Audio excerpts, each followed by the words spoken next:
আসসালামু আলাইকুম। ওয়ালাইকুম সালাম। মা জননী, আসলে আমরা বেশ কয়েকদিন যাবত চেষ্টা করছিলাম আপনার একটি সাক্ষাৎকার নেয়ার জন্য, কিন্তু বিশেষ কারণে হয়তো আপনি আমাদেরকে সময় দিতে পারেননি।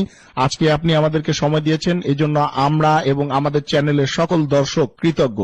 হ্যাঁ, আসলে আমি সবসময় পর্দার আড়ালে থাকি আর সবসময় বিভিন্ন মানুষের সমস্যা সমাধানের জন্য তদবির নিয়ে ব্যস্ত থাকি, তাই আপনাদের এতদিন সময় দিতে পারিনি।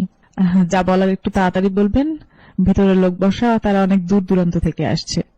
মা জননী, আমরা বিভিন্ন গণমাধ্যম এবং লোকমুখে জানতে পেরেছি যে আপনার অনেক অলৌকিক ক্ষমতা রয়েছে, যা দিয়ে আপনি লোকেদের তদবির দেন এবং বিভিন্ন সমস্যার সমাধান করেন।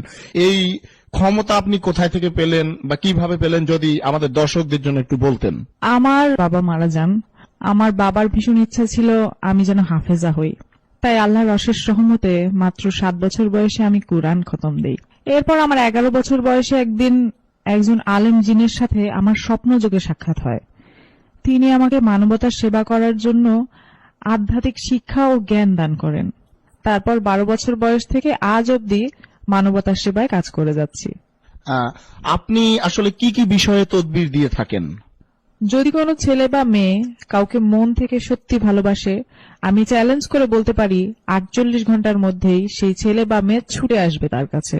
কারো স্বামী বা স্ত্রীর মধ্যে যদি কোনো পরকীয়ার কারণে সংসারে অশান্তি হয়, 24 ঘন্টার ভিতরে সেই সংসারের সকল অশান্তি দূর করে শান্তি ফিরিয়ে দিব ইনশাআল্লাহ। এছাড়াও কারো সন্তান অবাধ্য হলে তাকে বাধ্য করা, কারো বিদেশ যাত্রায় যে কোনো ধরনের বাধা থাকলে 1 সপ্তাহের ভিতরে সব সমস্যার সমাধান করে দিব। আজ পর্যন্ত অগণিত প্রবাসী আমার দেয়া লটারির নম্বর কেটে লটারি বিজয়ী হয়েছেন এবং তাদের ভাগ্য পরিবর্তন হয়েছে। এই যে লটারি বিজয়ী হয়েছে, হ্যাঁ, এরকম কি কোনো প্রমাণ আপনার কাছে আছে? হ্যাঁ, অবশ্যই আছে। এবং যারা লটারি বিজয়ী হয়েছেন তারাও স্বীকারোক্তি দিয়েছেন, এরকম বিভিন্ন ভিডিও আছে। আমি আগে আসছিলাম শ্বাসকষ্টের জন্য, এই পানি ভরা তেল ভরা রয়েছে, আমি নিজে খাইছি, উপকার হয়েছে, ভালো হয়েছে। আমি প্রথমে আসছি, আমার প্রচুর পরিমাণে শ্বাসকষ্ট ছিল। প্রতিদিন ইনহেলার নেওয়া লাগছে, তাছাড়া চলছে না আর কি। জেনে গেছি আমার এটা নেওয়া লাগছে, তারপর আসছি।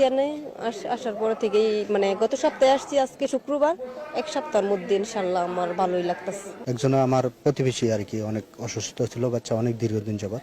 হ্যাঁ, মনে করেন যে আগে তো একবারই অসুস্থ শোয়া অবস্থা ছিল, এখন বসতে পারে আর কি।